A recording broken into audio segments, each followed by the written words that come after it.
শীত মানেই সন্ধেবেলা মুচমুচে গরমদার কিছু নাস্তা। তো আজকেও আমি বানিয়েছিলাম মুচমুচে সবজির পাকোড়া।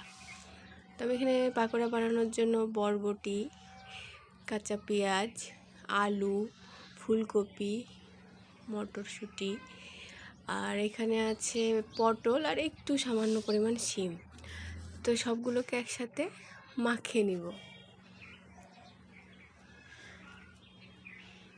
পেঁয়াজ সবগুলো একসাথে দিয়ে ভালো করে মাখিয়ে নিতে হবে।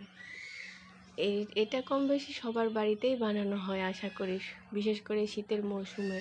তো এখানে আমি সামান্য আদা আর রসুন থেতো করে নিয়েছি, আর এখানে একটু একটু করে জিরা গুঁড়া, ধনে গুঁড়া, হলুদ, লবণ আর কাঁচা মশলা গুঁড়া করা মাখিয়ে নিয়ে রেখে দিয়েছিলাম আধা ঘন্টার জন্য। তারপরে তো এরকম সফট একটা ডো তৈরি হয়ে গেছে। এবার পেঁয়াজের মতো করে গরম তেলে দিয়ে ভেজে নিতে হবে। তবে এটা আমার মনে হয় ডুবো তেলে ভাজাটা অস্বাস্থ্যকর। যদি ফ্রাই প্যানে মনে হয় অল্প তেল দিয়ে বড়ার মতো করে ভাজা হয়, তাহলে খেতে খুব একটা খারাপ হবে বলে মনে হয় না। তবে নেক্সট টাইম ট্রাই করবো ইনশাআল্লাহ।